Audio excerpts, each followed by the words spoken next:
Eh, bueno, pasamos ahora a presentar a Claudio Vidal Giné, licenciado en Psicología y experto universitario en Metodología de Investigación en Drogodependencias por la Universidad de Málaga.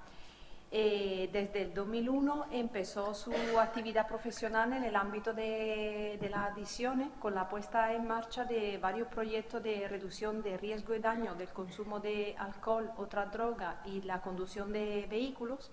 Y en el 2005 pone en marcha la delegación del programa Energy Control, al que hacía referencia ante Ana, de la Asociación Bienestar y Desarrollo en Andalucía. Este programa impulsa, entre otras cosas, también acciones de reducción de daños y riesgos en espacios de ocio vinculados a la música electrónica y el servicio de análisis de sustancias en el marco del Sistema Andaluz de Alerta Temprana de la Consejería de Salud de la Junta de Andalucía. Y en el año 2021 asume la dirección estatal del programa. Así que, sin más, le paso la palabra a Claudio para que escuchemos su interesante ponencia sobre jóvenes y consumo reactivo.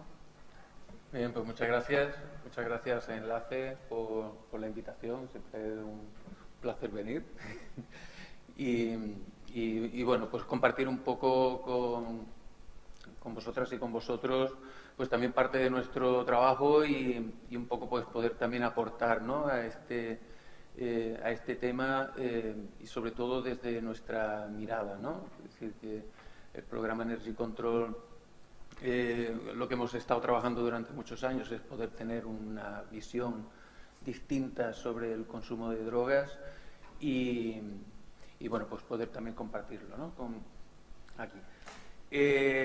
Bueno, yo voy a hablar de jóvenes y de consumo recreativo. No voy a hablar tanto de violencias. Yo creo que Ana ya ha hecho una excelente exposición para dar estas claves, ¿no?, y entender las violencias y entender, ¿no?, qué dinámicas están operando también en los contextos de ocio. Yo me voy a centrar más en la parte de los consumos de sustancias. Bueno, había preparado, ya me lío a hablar, había preparado un pequeño guión, ¿vale? Es decir, yo voy a hablar del consumo de sustancias y en específico, como se me pedía hablar de jóvenes y consumo de sustancias, pues es obligado a hablar de consumo recreativo de drogas, ¿vale? Entonces voy a explicar un poco qué es esto del consumo recreativo de drogas y me voy a detener, no voy a hablar tanto de sustancias o qué sustancias se consumen, cuáles son las prevalencias, etcétera, porque al final no dejan de ser datos que están disponibles. Es decir, con mirar las encuestas de Plan Nacional, pues ya podéis haceros una idea de cómo evolucionan los consumos, pero yo sí que me voy a centrar en dos elementos que son fundamentales para poder entender el consumo recreativo de drogas, que es el placer y la protección. Y esto lo voy a enlazar también con el tema de las violencias y las diferencias que existen, especialmente en el ámbito de la protección entre chicos y chicas cuando disfrutan de los espacios de ocio. Bueno, Ana ya me ha reventado unas cuantas cosas que yo iba a decir. Bueno, se me ha adelantado, ¿vale? Y bueno, a fuerza pido disculpas si me repito en algunas cosas, pero en realidad creo que va a ser interesante porque a partir quizá de dos puntos de partida distintos, al final acabamos en la misma conclusión, ¿vale? Aprovecho también la oportunidad para quien no conozca el programa Energy Control, pues nada, para decir cuatro cosas. Este año cumplimos 25 años reduciendo riesgos. Es un programa que nace en Barcelona en el año 97 y nuestra misión fundamental es la que tenéis aquí, ¿no? Pues ser una referencia rigurosa, honesta y libre de tabúes, pues para que las personas que usan drogas puedan gestionar los placeres y riesgos asociados a su consumo. Energy Control no es un programa de prevención del consumo, sino que nosotros trabajamos con personas que toman drogas, de manera más específica de personas que toman drogas cuando salen de fiesta y son personas para las que ya el mensaje de "di no a las drogas", evidentemente, es un mensaje que ya no tiene ningún sentido, y nosotros trabajamos pues para que este consumo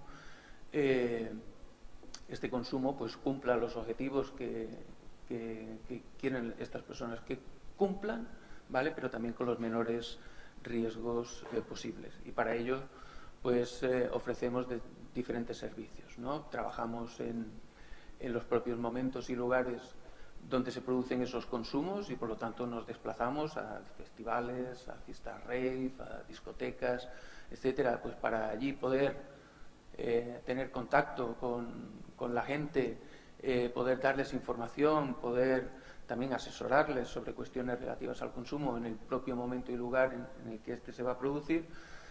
Tenemos los servicios de análisis de sustancias, que quizás como nuestro servicio estrella, ¿vale? Cualquier persona que tome drogas pues puede acercarse a una de nuestras 4 sedes, traernos lo que va a consumir, y nosotros se lo analizamos y le informamos de la composición y de formas de consumo de menor riesgo. Bueno, para no alargarme mucho, os invito a que visitéis nuestra página web y que nos sigáis por redes sociales. Estamos en Facebook, Twitter e Instagram, y cualquier cosa que queráis conocer más sobre nuestro programa, pues estaremos encantados de atenderos.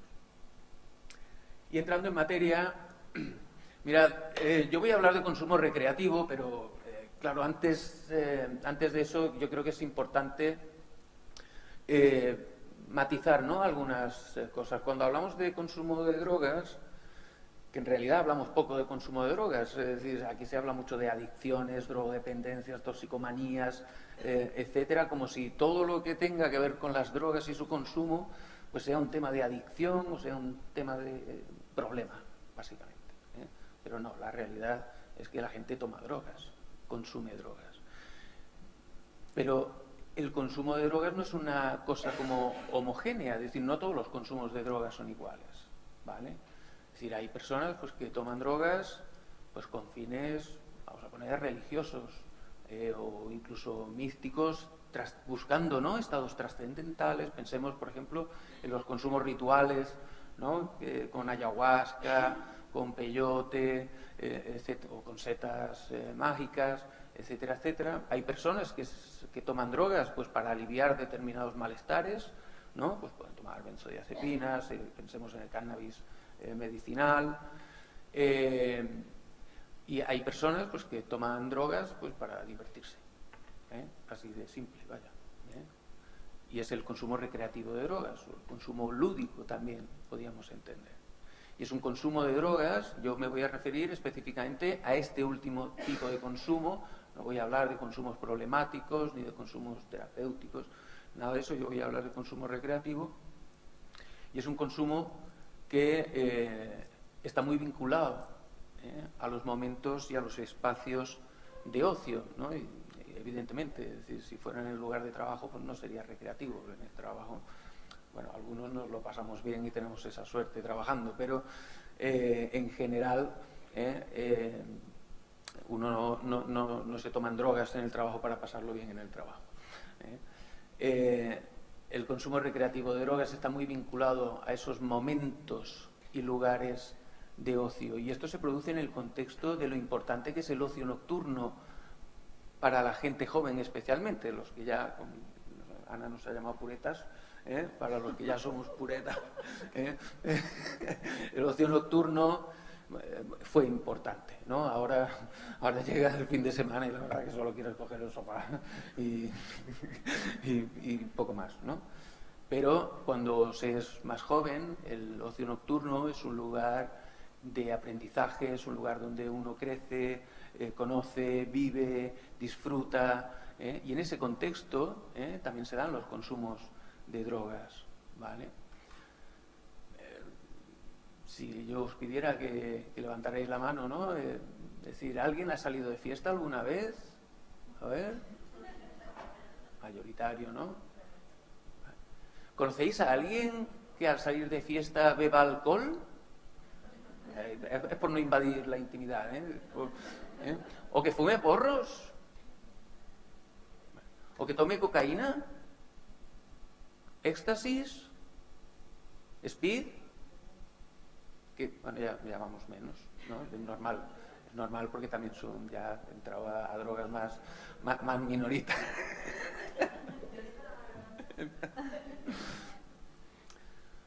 Es decir, son consumos de drogas que están vinculados a estos momentos, se producen en espacios muy concretos, ¿vale? Son consumos que además se producen en grupo, ¿vale? Y además están muy normalizados en amplios sectores juveniles. Es decir, cuando se ha hecho esta pregunta, pues evidentemente la mayoría, por no decir la práctica totalidad de la gente joven sale de fiesta, pero es que además la práctica totalidad va a beber alcohol, ¿eh? En los últimos años hemos visto que pues también cada vez más pues había consumo de cannabis, ¿no? Y luego ya cuando entramos a otras sustancias pues te tienes que ir ya a grupos concretos, ¿no? Y a grupos concretos que a lo mejor pues se reúnen en torno a formas de ocio pues ya más específicas. Por ejemplo, nosotros trabajamos mucho en espacios de música electrónica, porque para nosotros son espacios pues, más preferentes, ¿no? De intervenir, porque allí pues la gente que va pues pues tiene una mayor preferencia por el consumo de drogas que la gente que va a otros contextos. El número de drogas que hay por allí circulando es mucho más variado, también se dan consumos más intensivos, etcétera. Pero es en ese contexto. Luego te puedes ir a otro contexto y encontrarás otras formas de consumo.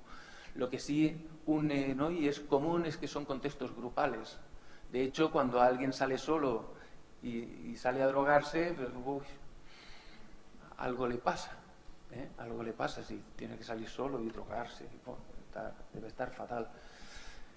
Y otro elemento que también es importante del consumo recreativo es que cada vez el menú psicoactivo, por llamarlo de alguna manera, cada vez es más amplio y más diverso, ¿vale? Es decir, hace a lo mejor 20 años pues tenía alcohol, cannabis, evidentemente había cocaína, speed era como un poco más raro, ¿no? Pero a día de hoy pues prácticamente hay sustancias para todos los gustos, estimulantes, depresoras, que duren más, que duren menos, si quieres más alucinógeno, menos alucinógeno, ¿vale? Toda esta diversidad pues evidentemente no está accesible a todo el mundo, sino que también que se consuman unas u otras pues depende pues también de las preferencias individuales, ¿no? y de gustos, porque al final las drogas en las drogas también operan los gustos, y aunque pueda parecer increíble, hay gente a quien no le gustan las drogas, es decir, que las ha probado y no les gusta, hay gente a quien los porros, por ejemplo, pues no les gusta. No es que tengan miedo a que se puedan volver, no, es que simplemente fumaron un día, eso les hizo efecto y dijo, oye, esto no es para mí, esto no me gusta nada, ¿vale? También va en función de los contextos. Y no solamente, por ejemplo, esa clásica diferenciación entre contexto urbano y contexto rural, ¿no? Evidentemente la oferta de drogas que hay en Sevilla no es la que hay en Antequera, que es de donde yo vengo, ¿no? Pues evidentemente aquí en Sevilla hay mucha más variedad, y en Antequera pues la cosa no está tan variada, ¿vale? Sino que también si te vas a una fiesta rave, dependiendo del tipo de música y del tipo de gente que venga, puedes encontrar unas drogas. Y si te vas a un gran festival de música electrónica te encontrarás otras, y si te vas a un botellón pues probablemente estemos hablando allí de alcohol, cannabis, cocaína y no mucho más, ¿vale? Y un elemento que es fundamental para, si queremos entender el consumo recreativo, es que todas las personas que deciden tomar drogas, ¿vale?, no lo hacen porque tienen un problema o porque son débiles de carácter, ¿no?, y han caído ¿no?, presa de la presión de grupo, sino que es decir, al final es una elección, el tomar drogas. Hay gente que dice que sí, hay gente que dice que no. El decir sí no implica que la persona tenga un problema, ¿vale?, ni implica que vaya a tener problemas por el consumo necesariamente, ¿vale? El eje central de este tipo de consumo, o los dos ejes centrales de este tipo de consumo son dos: el placer y el control, ¿vale? Es decir, el consumo recreativo está muy vinculado a experiencias positivas. Yo siempre, cuando tengo que hablar de esto, yo siempre digo lo que me dijo un colega una vez, ¿no? Que le pregunté, digo, oye, tú ¿tú crees que es posible divertirse en una fiesta sin drogas? Mi colega consume, ¿eh? Y me dijo, por supuesto, pero con drogas te lo pasas mejor.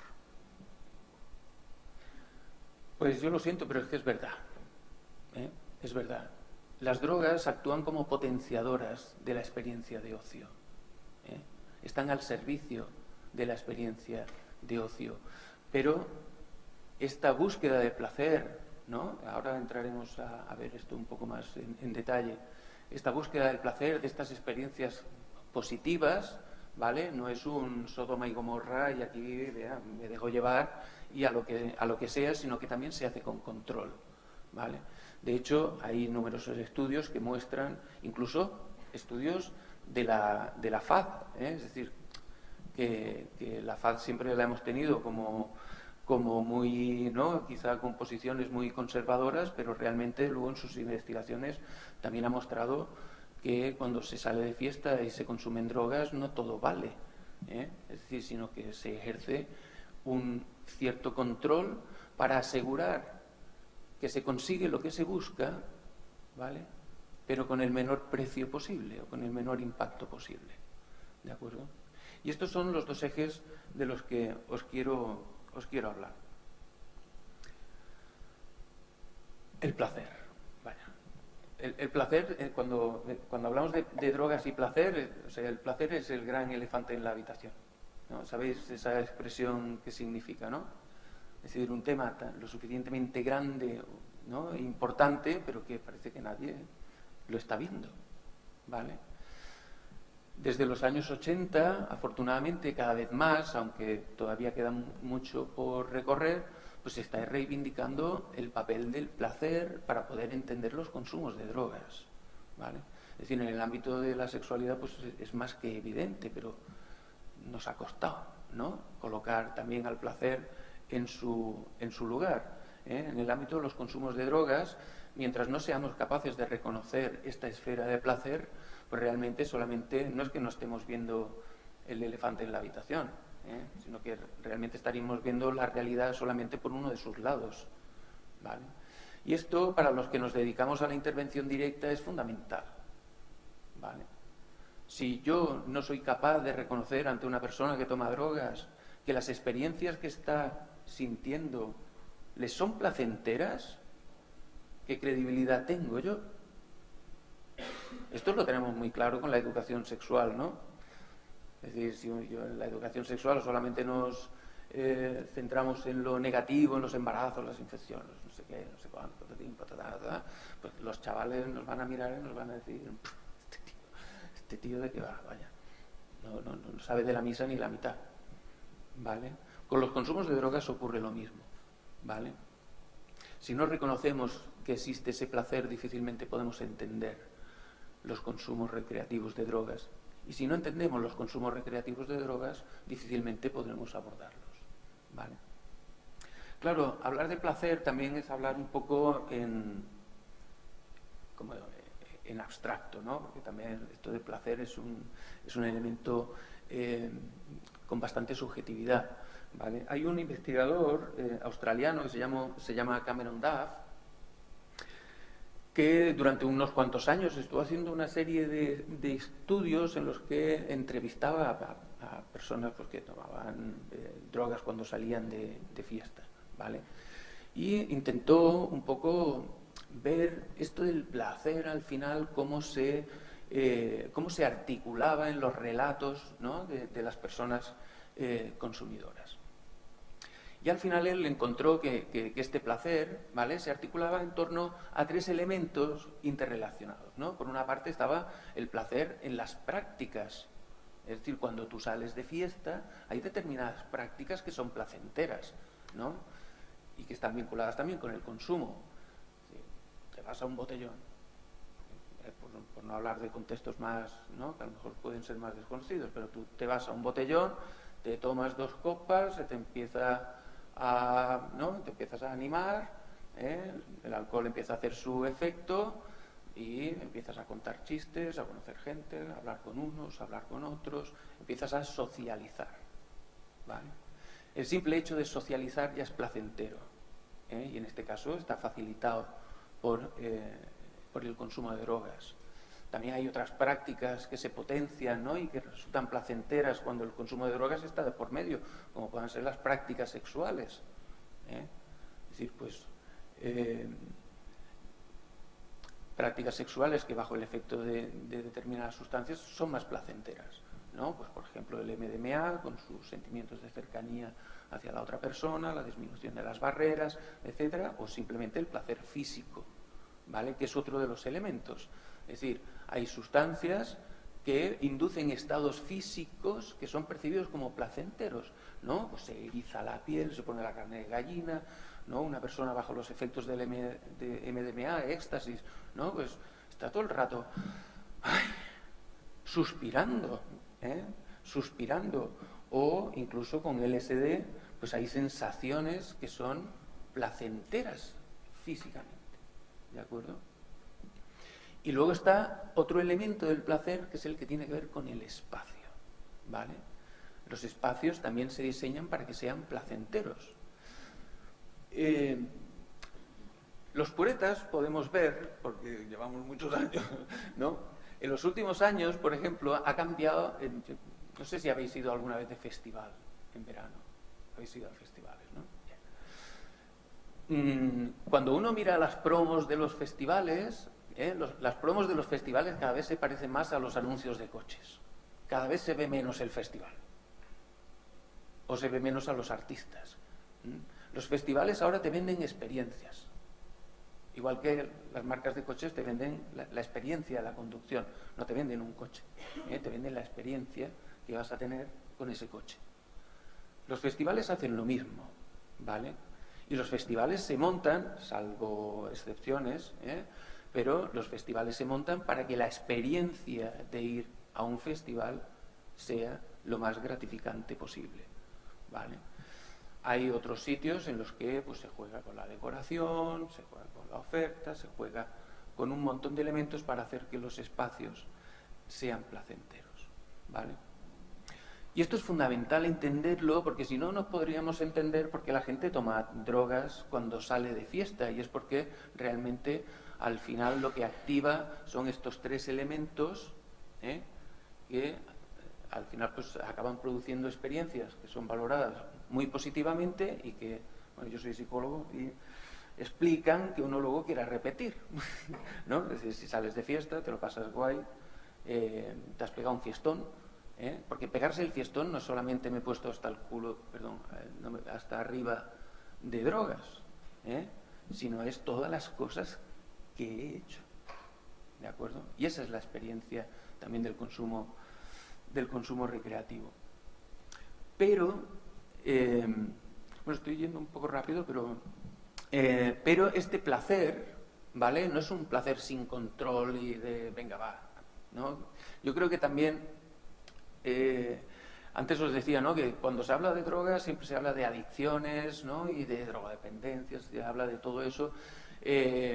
Ahora, cuando se habla del placer, no se habla del placer, se utilizan eufemismos, ¿no? Se habla del circuito de la recompensa en el cerebro, y claro, las drogas, pues las drogas es que actúan sobre el circuito de recompensa de nuestro cerebro, entonces la dopamina se nos pone por las nubes, eso evidentemente pues nos da placer, y queremos repetir, ¿vale?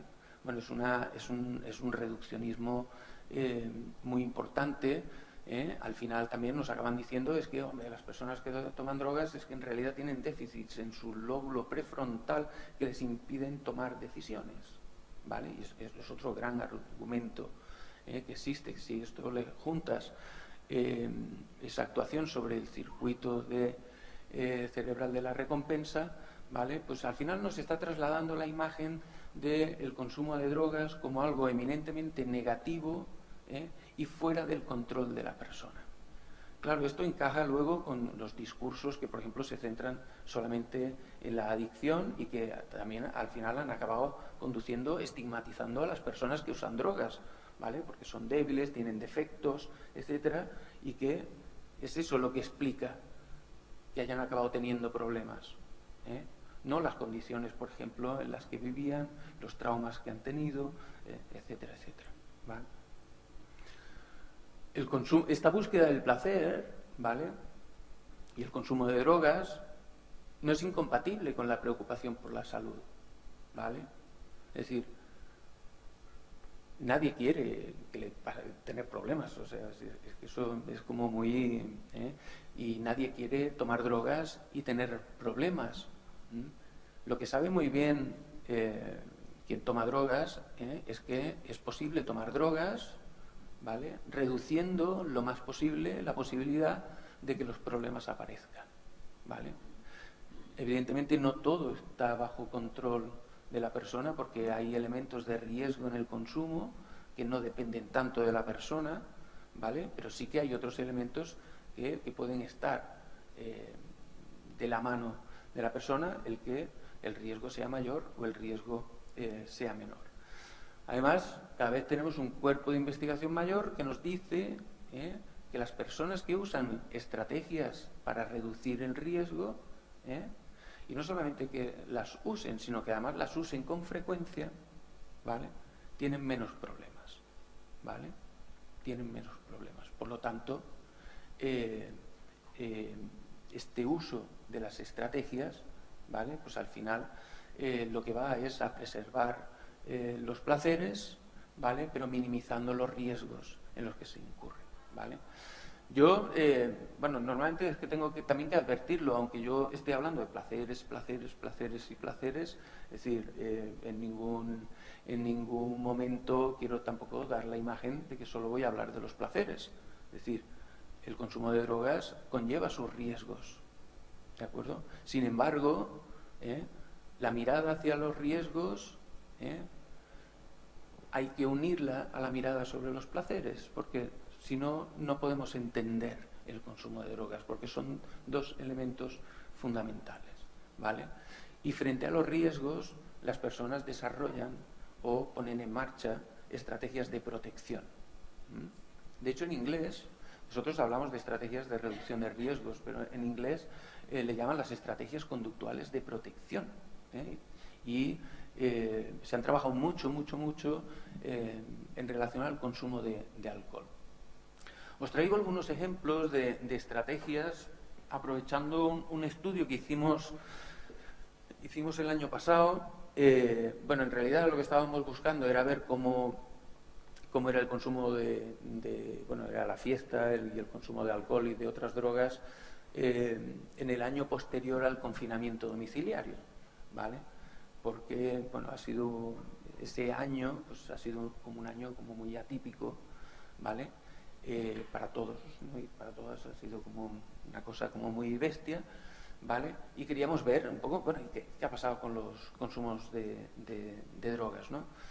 Bueno, luego al final vimos que tampoco había pasado tanto, es decir, que una vez que se abrió la veda y a pesar de que hubiera restricciones en el ocio nocturno, que las hubo y durante mucho tiempo, aquí la gente se buscó la vida, ¿vale?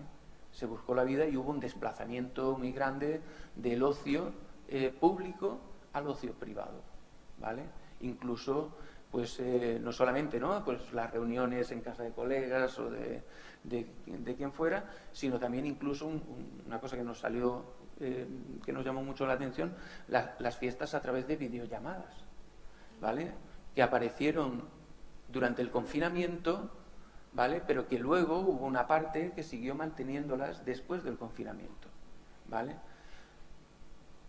La fiesta es la fiesta, ¿eh? Es decir, la fiesta es la fiesta.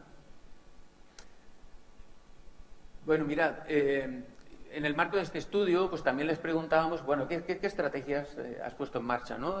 En el último año, pues cuando bebes alcohol o consumes otras sustancias, ¿vale? Pues para reducir riesgos, ¿no? En el caso concreto del alcohol sí que utilizamos una escala que ya es una escala de conductas de protección, hay una versión incluso española, validada, ¿vale? Y nosotros utilizamos esa... tiene 20 ítems, ¿vale? Pero solo os he traído 8 porque, bueno, solamente quería mostraroslo de ejemplo. Yo os he traído las 8, ¿vale? Que de mayor a menor porcentaje de chicas dijeron que las utilizaban casi siempre o siempre, ¿vale?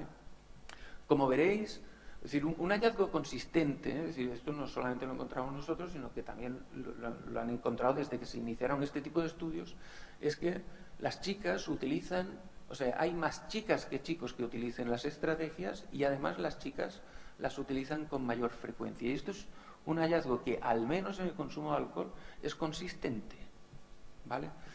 Entrar a las razones de por qué, esto nos daría aquí para... nos daría para hablar, pero a mí personalmente me llamaba mucho la atención, ¿no? Que, por ejemplo, fijaos en la primera, asegurarte de beber con gente que cuidará de ti si bebes demasiado, ¿no? Bueno, en las chicas es casi el 90%, en los chicos es el 72%, es decir, evidentemente las diferencias son importantes, pero en cualquier caso en los dos grupos, es decir, el porcentaje es elevado, ¿vale? Y esto tiene que ver con la importancia del grupo. Cuando se sale, acordaos lo que les decíamos de los consumos recreativos, es decir, salimos de fiesta, pero salimos en grupo. Y el grupo no es solamente un elemento de placer, sino que también es un elemento de protección. ¿De acuerdo? Salir solo con gente que conoces y en la que confías. Y luego la tercera que nos salió, saber en todo momento dónde está tu bebida. Esto fue antes de los pinchazos, ¿eh? Sí. Esto fue antes de los pinchazos. Pero resulta que esta estrategia, fijaos que casi el 80% de las chicas, casi el 70% de los chicos afirman haberlo hecho siempre o casi siempre en los 12 meses anteriores a la encuesta. Pero es que es un hallazgo que también se encuentra en Estados Unidos, se encuentra en todos los países donde se hacen este tipo de estudios. Y es que realmente, y antes Ana, yo creo que también ya lo estaba apuntando, es decir, aunque la realidad lo que nos dice es que el riesgo de que te metan algo en la copa es bajo, ¿vale? Es la tercera estrategia más utilizada, ¿vale? Que sea la tercera estrategia más utilizada no tiene que ver con el riesgo en este caso. Tiene que ver con el riesgo que se percibe y con la construcción que se ha hecho de ese riesgo y de cómo se ha inoculado esa creencia de ese riesgo. Y especialmente en las chicas, ¿vale? Aquí evidentemente sería muy interesante coger solo esta estrategia, coger a chicos, coger a chicas y analizar por qué, ¿no? ¿Por qué es importante saber en todo momento dónde está tu bebida? Porque seguramente las razones sean bien distintas, ¿vale? Con esto también lo que os quiero ver es que todo esto son estrategias que la gente pues pone en marcha, y los primeros estudios lo que mostraban es que son estrategias que la gente pone en marcha de manera natural, ¿vale? Igual que no nos educan para ser padres, no nos educan para tomar drogas, ¿vale? La gente aprende a tomar drogas y aprende en sus contextos de iguales, y no solo aprende pues a cómo hacerse una raya o cómo aliarse un canuto, sino que también aprende a que hay determinadas estrategias.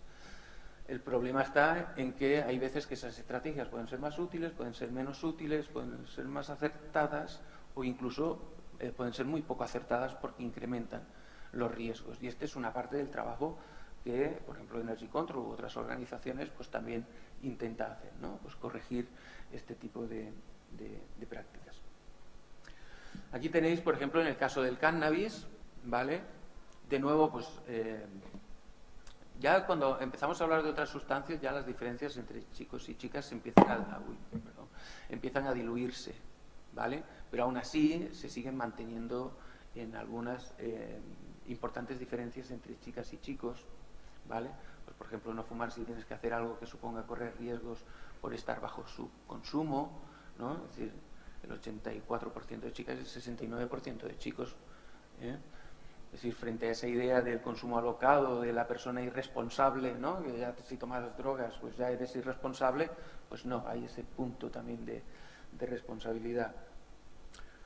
O en el caso de la cocaína, ¿no? Pues aquí se me han caído los datos pero bueno, usar tu propio turulo, pulverizar bien la cocaína antes de esnifarla, ¿vale? Pues son como las dos estrategias estrella en el caso del consumo de cocaína, o en el caso del consumo de MDMA, pues dividir la pastilla siempre en 2 trozos, ¿no? Y especialmente en los últimos tiempos que hemos tenido pues pastillas de éxtasis con unas cantidades desorbitadas de MDMA, pues realmente era una estrategia muy importante, porque bueno, eso de comerse pastillas enteras pues realmente era ya un comportamiento de mucho riesgo, ¿vale?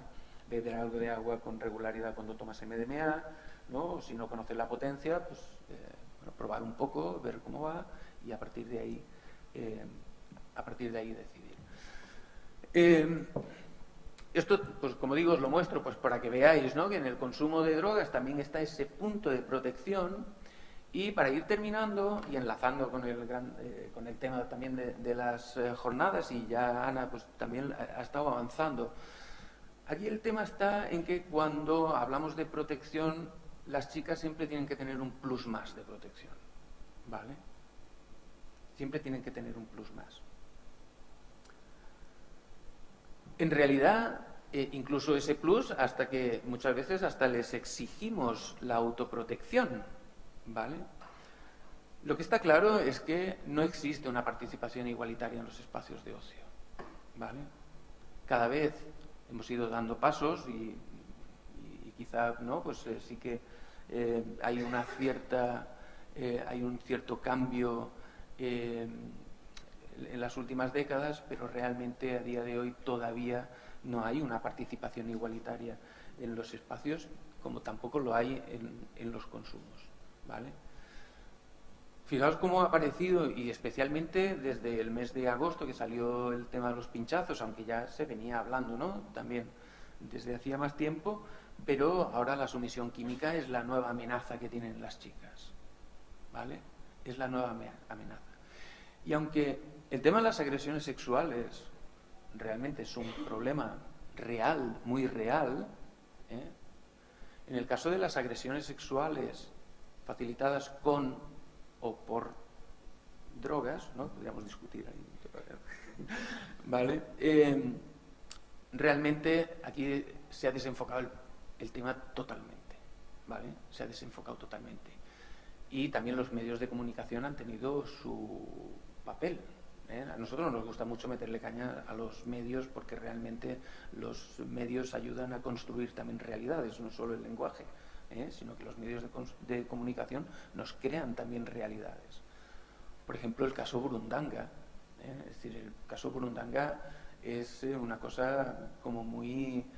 se ha llegado a interiorizar muy rápido que la burundanga es una amenaza, y que te pueden drogar con burundanga y que luego que te anula la voluntad, que entonces van a hacer contigo lo que tú quieras, ¿vale? Cuando luego realmente los datos nos dicen justo lo contrario, No solo nos dicen que la burundanga no es una sustancia que se utilice, sino que también el hecho de que esta sumisión, ¿no?, esta agresión sexual de tipo proactivo es la menor, Es decir, la principal forma de agresión es la oportunista. Cuando ponemos el foco solo en la burundanga, ponemos el foco en los pinchazos, por ejemplo, no estamos hablando de lo que realmente es mucho más posible que aparezca, ¿vale? Estamos desplazando el foco, y también estamos desplazando el foco, evidentemente, y colocándolo siempre en las víctimas antes que en los agresores, ¿vale? Las respuestas que se han dado, y yo creo que, a ver, el tema de los pinchazos, luego, si quieres, ahora en el descanso, podemos seguir hablando de esto, porque daría para unas jornadas, diría yo, lo de los pinchazos, ¿vale? Pero en el fondo también ha sido interesante, ¿vale? Porque yo soy de los que piensan que los pinchazos nos han destapado las vergüenzas a todos, ¿vale? Pero una cosa que sí han hecho es poner el foco de una manera, a mi parecer excesiva, en la mujer y en la necesidad que tiene de autoprotegerse, ¿vale? Cosas que ya veníamos teniendo de antes, ahora con el tema de los pinchazos parece que como que han explotado y que han cogido todo su sentido. Esto es una campaña del Ayuntamiento de Murcia con su policía, ¿no? Es decir, bueno, ¿cómo evitarlo, no? ¿Cómo evitar, en este caso, la sumisión química? ¿No? Pues consume bebidas solo de tu vaso, no consumas bebidas de un vaso que te ofrezcan y que cuando pidas alguna bebida asegúrate, no dejes tu bebida tal. Medidas físicas, usa tapavasos, los coleteros antidrogas, se llaman tapas de vasos antidrogas, ahora lo veremos. Hay que decir no y también tener la capacidad para decirlo. Es decir, al final, chica, protégete. Chica, protégete con el riesgo que eso tiene. Evidentemente, hay necesidad de autoprotección, porque los hombres nos hemos convertido en un riesgo para las mujeres en los espacios de ocio. Y el riesgo es real y está ahí. Y por lo tanto, algo de protección también tiene que haber, ¿no? Sin embargo, no pongamos solo el foco en la autoprotección, ¿vale? Porque al final solamente acabamos responsabilizando a la mujer, que al final tiene que ser ella la que haga esto, y del agresor hablamos bien poco. Mirad, esto es que a mí me impactó. Es una empresa que hace tapavasos, y hace tapavasos antidroga, y entre sus clientes se encuentran unas cuantas administraciones públicas. Ya sabemos que también, bueno, no voy a decir nada más. Esto es lo que nos dice esta empresa, que los tapavasos es la mejor protección. Protegen de los ataques que utilizan la sumisión química para cometer agresiones sexuales, también robos, extorsión y demás, ¿vale? Y también nos ofrecen las claves, ¿no?, para evitar ser víctima de la sumisión química, ¿vale? Pues vigila tu bebida, comunícate, sé prudente, cuida a tus amigos, no bebas en exceso, no hables demasiado, etc. Y esto es la misma empresa, ¿vale? Para mí esto es muy grave, muy grave. No voy a entrar ya si las administraciones le compran o no le compran, yo ahí ya no entro. Pero realmente que exista esto es algo muy grave, ¿vale? Porque realmente al final estamos desplazando la responsabilidad de la protección solo a la mujer, ¿vale? Solo a la mujer. Y al final no solamente desplazamos la responsabilidad, sino que fijaos, todas y cada una de estas medidas de autoprotección al final son instrumentos para coartar su libertad de participar de manera plena y libre en los espacios de ocio, consumiendo o no consumiendo drogas. Eso al final es una elección de cada cual. Entonces, al final, pienso que tenemos que hacer un llamado también a la prudencia con este tipo de cosas. Evidentemente, y ya con la campaña que Ana, ¿no?, hacía mención, ya que es importante visibilizar, es decir, poner el foco en los agresores y no tanto en las víctimas, ¿no? Y también apelar a la corresponsabilidad.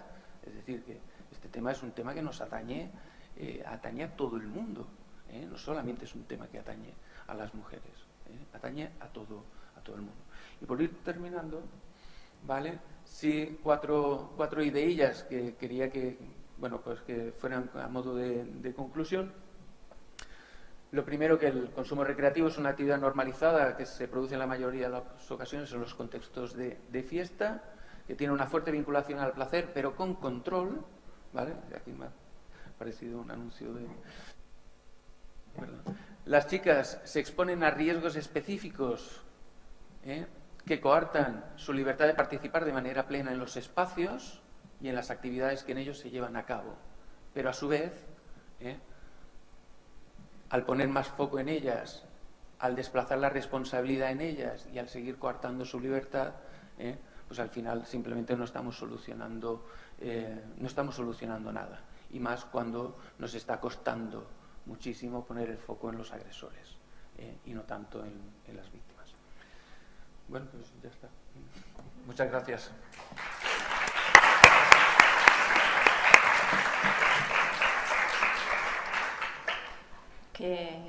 vamos, perfecto con el horario. Muy bien, si queréis, bueno, me ha parecido súper interesante todas las cosas que ha estado comentando y esa reflexión, ¿no? Como del foco, una vez más, en culpar, que luego si te pasa algo, pues la culpa es que no has estado vigilando bien tu vaso, esas cuestiones que comentaba también Ana antes. Por si alguien quiere hacer alguna pregunta, alguna duda, alguna aportación, alguna experiencia.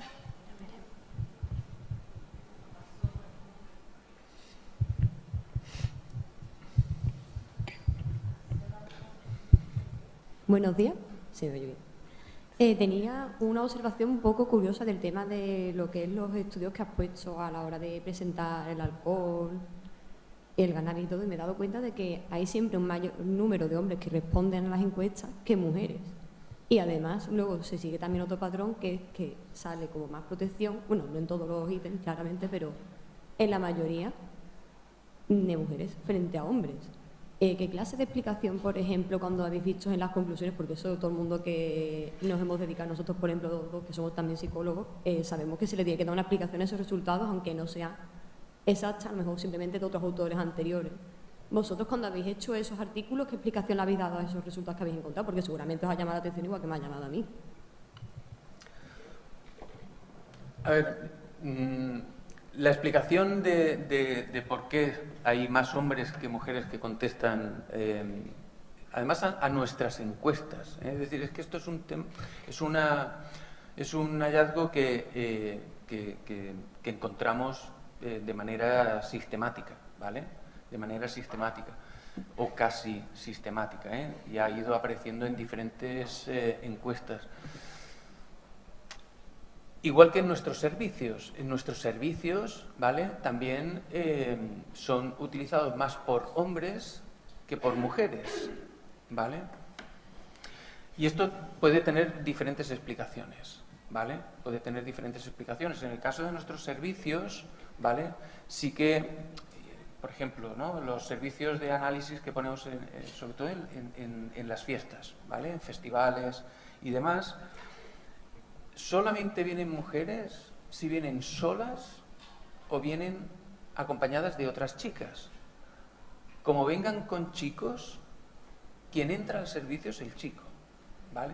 Claro, nosotros eso lo cambiamos y cuando llegaba un chico y una chica, lo que hacíamos era que entrara la chica en vez del chico, o si tenían que entrar los dos, la comunicación se le dirigía a la chica, no al chico, ¿vale? Y en general tiene que ver también con la penalización que tiene el consumo de drogas por parte de la mujer, ¿vale? Que al final accede menos a los recursos, ¿vale? Y accede menos también, en nuestro caso, accede menos a las encuestas, ¿vale? Y probablemente también tenga que ver con nosotros mismos, con el propio programa, de que realmente no hemos desplegado todavía suficientes estrategias para poder llegar más a las chicas. Entonces tiene que ver más con eso, ¿vale?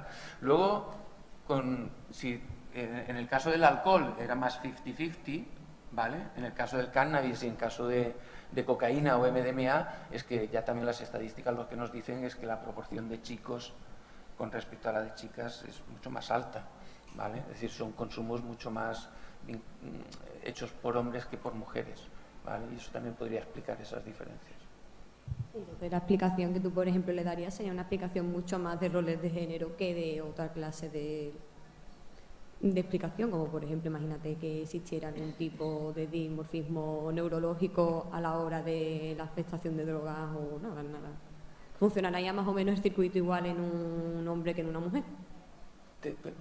¿Funcionaría exactamente igual el circuito de reforzamiento neurológico en una mujer que en un hombre? Con la misma, o sea, la misma droga no tiene ningún tipo de efecto. Hombre, yo qué sé, imagínate, hay alguna clase de fármacos que sí, por ejemplo, tienen un tipo de diferencia. No, porque, hombre, a ver, los hombres y las mujeres tenemos unas hormonas distintas y una serie de cosas distintas que, bueno, hacen esa diferencia a nivel de la configuración también neurológica. Entonces, ¿le darías más una razón social que biológica? En principio sí, ¿sabes? Luego también es que el conocer... es decir, que tampoco tenemos estudios. Es decir, si ya con muchos medicamentos no nos faltan estudios, ya con drogas, con otras drogas, es decir, los mecanismos, por ejemplo, que subyacen, ¿no?, al efecto de las drogas, que en general, pues, bueno, en el caso de la MDMA, pues sabemos que pues libera serotonina, luego dificulta la recaptación de serotonina, ¿no?, etcétera, etcétera, pero lo que no sabemos realmente es si produce impactos diferenciales en hombres y en mujeres, ¿vale? Por ejemplo, en el caso de la mortalidad asociada con el éxtasis, ¿vale?, sobre todo en Reino Unido se vio una sobrerepresentación de chicas jóvenes, ¿vale? Pero no sabemos realmente por qué, porque tampoco se hacen estudios para eso, ¿vale? En nuestro caso, lo que sí vemos es que en general el consumo de chicas y el consumo de chicos es distinto, y dejando al margen los efectos, ¿sabes?, que pueda producir. Los consumos son distintos y muchas veces las motivaciones son distintas, las vivencias de placer son distintas y las vivencias de los riesgos también son distintas, ¿vale? Vale, pues muchas gracias. ¿Alguien más quiere comentar algo?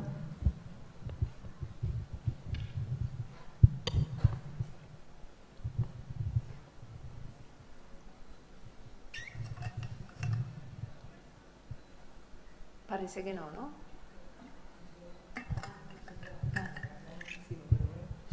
Yo he hablado muchísimo, he tenido una hora, pero si nadie habla, a mí sí que me gustaría añadir una cosa que tiene que ver con algo que has dicho, que igual le podríamos debatir 3 cosillas, pero, o sea, muy guay, gracias por tu aportación primero, Claudia, sobre las estrategias de autoprotección, ¿no? Yo tengo ahí dudas, evidentemente también nosotras y nosotros no somos profesionales con largas trayectorias y la duda es parte del proceso y me parece además súper feminista reconocerlo, ¿no?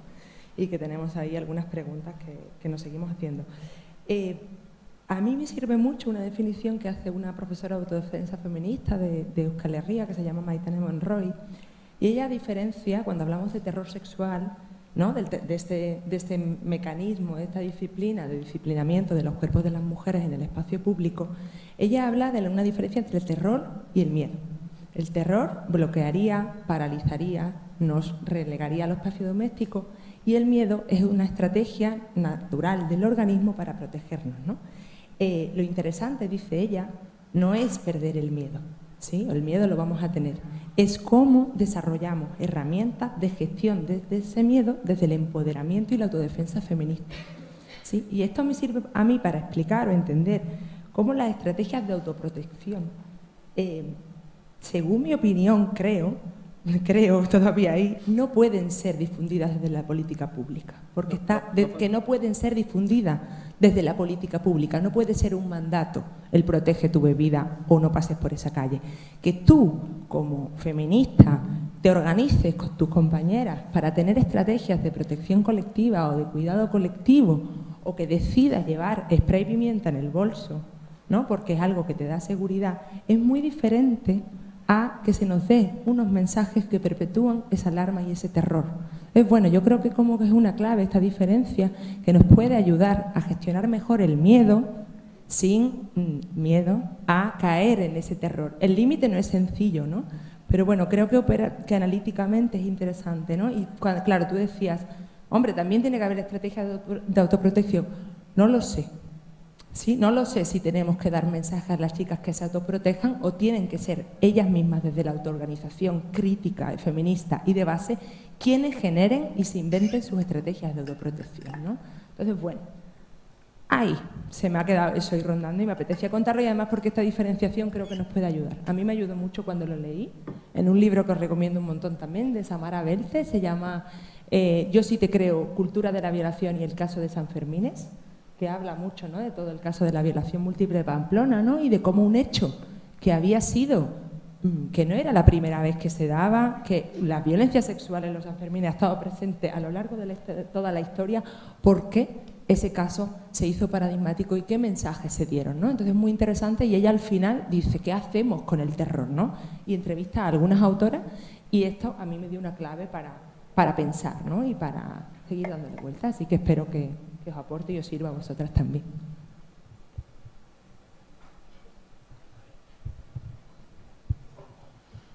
Ya, bueno, muchas gracias, Ana, ¿no? La aportación. Yo creo que también, claro, yo no le pongo palabra, ahora te dejo la palabra, no le pongo esta palabra tan bonita, pero a mí también me sonaba algo raro entre la diferencia, la estrategia que ponemos en marcha, como decía el chico de antes, porque lo tenemos tan dentro. Y luego te das cuenta que pues una estrategia que perpetúa algo que no nos gusta. Entonces ahí no le habría puesto palabra tan bonita, pero también lo tenía en la cabeza. La compañera también quería aportar algo. Sí, que quería preguntar que por qué en las campañas no se le dice a los chavales, por ejemplo, que no se escuden en el uso de sustancias cuando están en grupos de chavales, hacer cosas que se le ocurren a ellos con cualquier muchacha o ideas locas que tienen seguramente de haber visto películas porno o lo que sea, de que es divertido acostarse con alguien en grupo y si la chavala dice que no, pues nos vamos a escudar en que estamos tomando una sustancia y que si somos muchos no hay a quien echarle la culpa. Pues somos muchos, yo digo, yo solo estaba ahí, y que ese tipo de comportamiento también los chavales pueden decirle a su grupo, oye, no, esto está mal, que una relación tiene que ser igualitaria, que una muchacha tiene que decir que sí, que el sexo es una cosa íntima, que no me puedo ir a hacer las cosas de cualquier manera y que las mujeres no son un objeto. Eso yo creo que también se debería de incluir en las campañas.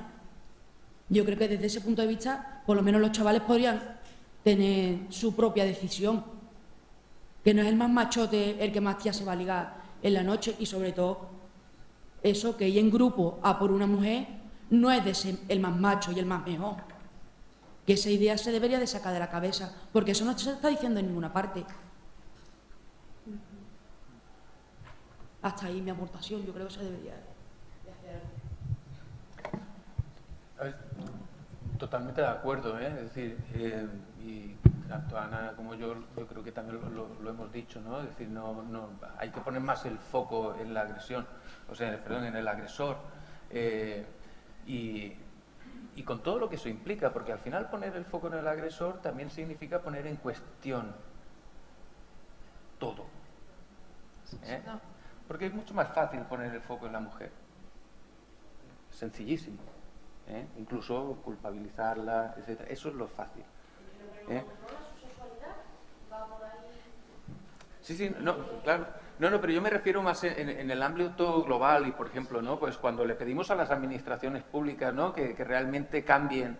Yo sé, hace 4 días salió, yo no sé si era un bulo o algo de una supuesta campaña de la Comunidad de Madrid, no sé si habéis visto algo, que salió en prensa. Yo la he estado buscando y luego no la he encontrado, ¿no?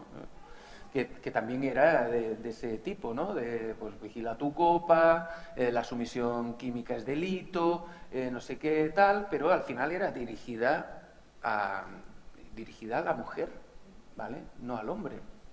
Yo no sé qué ha pasado con esa campaña.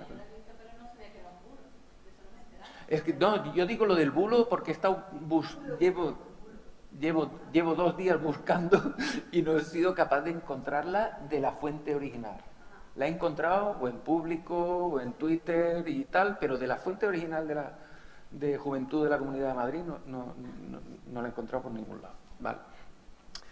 Entonces, con esto lo que quiero decir es que evidentemente tendríamos que poner el foco en el agresor, en que hay personas que ejercen el poder agrediendo, ¿vale? Y eso es lo que tenemos que corregir. Y ahí es donde está el foco. Cuando yo hablaba de las estrategias de autoprotección, claro, también lo digo desde la necesidad de autoprotección, sea como sea, ¿no? Es decir, se articule como se articule, lo triste es que a día de hoy es necesaria la autoprotección. Es necesaria, ¿vale? Y es mucho más necesaria para la mujer que para el hombre, ¿eh? Y precisamente porque tiene que protegerse del hombre, ¿vale? Entonces, yo sacaba este tema porque corremos el riesgo en que al final el debate solo gire alrededor de la autoprotección, ¿vale? Y al final para mí pues eso va a traer resultados no va a traer nada bueno, es decir, no vamos a conseguir absolutamente nada. Bueno, hacemos el descanso ahora y volvemos a las 12 con el taller de mar. Venga, muchas gracias a todos y a todas.